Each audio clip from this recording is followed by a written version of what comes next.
Olá, pessoal, tudo bem? Boa noite. Vamos falar hoje um pouquinho sobre alguns padrões pupilares, né? Vamos começar aqui pela pupila diade.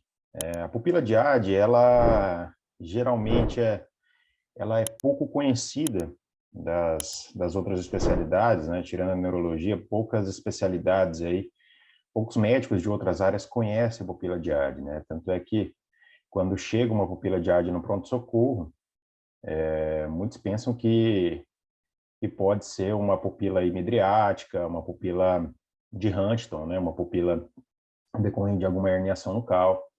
E, na verdade, ela é uma pupila, na grande maioria das vezes, benigna, né? Então, é claro que nem sempre é fácil fazer o diagnóstico da pupila diade, já que ela é um diagnóstico de exclusão, né? É claro que a gente tem que excluir pupila uncal, pupila decorrente de lesão do terceiro par, né? Ou um aneurisma de comunicante posterior e tudo mais, mas ela possui na sua semiótica, né, alguns pontos que nos ajudam aí a identificá-la. E quando a gente identifica uma pupila diade, a gente fica mais tranquilo pelo fato dela ser, na grande maioria das vezes, benigna. Então, o que é a pupila diade, pessoal? Pupila diade é uma pupila midriática, na grande maioria das vezes unilateral, ela pode ser bilateral, tá? Pode acontecer nos dois olhos, mas na maioria das vezes ela é unilateral, tá certo? Uma das características da pupila diade é ela não reagir de maneira, num primeiro momento, ao reflexo fotomotor direto. Então, você joga a luz, você joga a lanterna na pupila, a pupila não contrai, você não vê uma miose, como você veria numa pupila normal. É claro que se você mantiver, né, esse estímulo luminoso por pelo menos 3 a 5 minutos, a pupila ela começa a contrair. Isso é chamado de pupilotonia, né, ou pupila miotônica, tá certo? Então, se você persistir com esse estímulo luminoso por 3 a 5 minutos, no mínimo 3 minutos, tá? Você começa a verificar uma certa miose. E essa miose, ela não é uma miose perfeita, então não é total, tá? Como você vê no outro olho, mas ela acontece depois de um tempo, depois que você coloca a luz persistente, o raio de luz persistente nessa pupila, né? Agora, apesar dela ter o reflexo fotomotor direto abolido no primeiro momento, o reflexo de acomodação-convergência, ele está preservado. Então, quando você testa acomodação-convergência, a miose ela acontece, né, bilateralmente.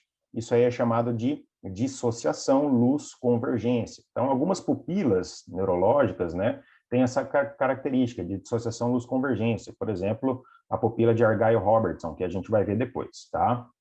Essa aqui, a pupila diade, também tem esse aspecto, né, o aspecto de dissociação luz-convergência. A ausência de resposta ao reflexo fotomotor direto, porém, uma resposta aí presente do reflexo acomodação-convergência. Perfeito? Ela é sensível à pilocarpina, então a pilocarpina a 0,1%, existem colírios de pilocarpina, inclusive quando você tem um paciente que tem uma pupila diade, você descartou tudo, fechou como pupila diade, um dos tratamentos é a pilocarpina, né, o colírio de pilocarpina, você pode passar aí algumas gotinhas durante o dia, e isso pode melhorar aí a visão do paciente, já que muitas vezes pelo fato de você não ter uma adaptação pupilar correta, o paciente ele pode ter uma alteração visual, muitas vezes ele acha que é um distúrbio refracional, mas na verdade é essa assimetria da dinâmica pupilar, tá bom? O que causa pupila diade, pessoal? Nada mais é do que um distúrbio da eferência parasimpática, óculo parasimpática, né? Então, o que acontece? Então, vamos lembrar aqui uma coisinha, deixa eu tirar o meu spotlight para a gente poder passar de maneira adequada. Existe uma característica do sistema parasimpático ocular, né, óculo parasimpático, que a essa eferência que sai através do terceiro par, né, do núcleo de Edgar-Wetzel, lá no mesencéfalo, sai essa eferência parasimpática, passando aqui pelo gânglio ciliar, né? Então, você tem essa sinapse que acontece no gânglio ciliar e, através dos nervos ciliares curtos, tá? Você vai ter a inervação do esfíncter da pupila, tá bom? Então, uma vez que você tem uma lesão do gânglio ciliar, causando um déficit de eferência óculo-parasimpática, você vai ter, então, uma pupila diade, tá bom? Então, se perguntarem para você o que é a pupila diade, pupila diade geralmente é uma pupila unilateral, dilatada, tá? Causada por um distúrbio de eferência óculo-parasimpática, muito provavelmente por lesão do gânglio ciliar, na grande maioria das vezes unilateral. Ela tem a característica da dissociação luz-convergência e ela é miotônica na grande maioria das vezes, tá bom? Quando que a pupila diade acontece, pessoal? Quando você tem lesão do gânglio ciliar, por exemplo, uma ganglionopatia, tá? E aí, dentro das ganglionopatias, a gente tem que lembrar aí de síndrome de Sjögren, intoxicação por vitamina B6, piridoxina, platina, né? Que são os quimioterápicos que podem dar ganglionopatia, e também a síndrome de Romsad, pessoal. Síndrome de Romsad, que é uma síndrome benigna, muito mais encontrada em mulheres, tá? Em mulheres jovens, em que acredita-se que seja causada por uma ganglionopatia, né? Uma alteração do gânglio da raiz dorsal, e essas pacientes tendem a ter o quê? Arreflexia ou hiporreflexia global, em todos os reflexos miotáticos, reflexos profundos, e presença de pupila diade, tá bom? Então, se você tem uma pupila diade com arreflexia, principalmente se for mulher, você tem que pensar na síndrome de Romsad. É claro que é um diagnóstico de exclusão, tá?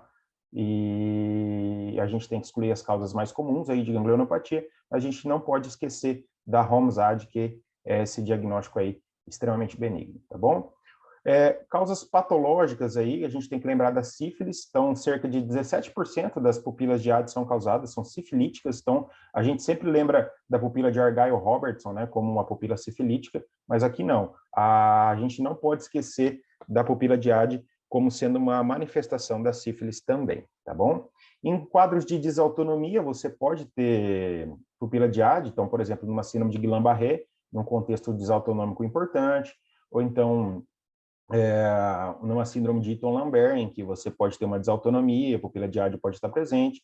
Então, em quadros de desautonomia, a pupila diade ela pode ser um marcador e, às vezes, até o único achado semiológico encontrado nesses pacientes. Tá bom, pessoal? Então, guarda. Pupila diade, midriática, geralmente unilateral, dissociação luz-convergência, ou seja, não responde ao reflexo fotomotor direto, mas responde ao reflexo de acomodação-convergência.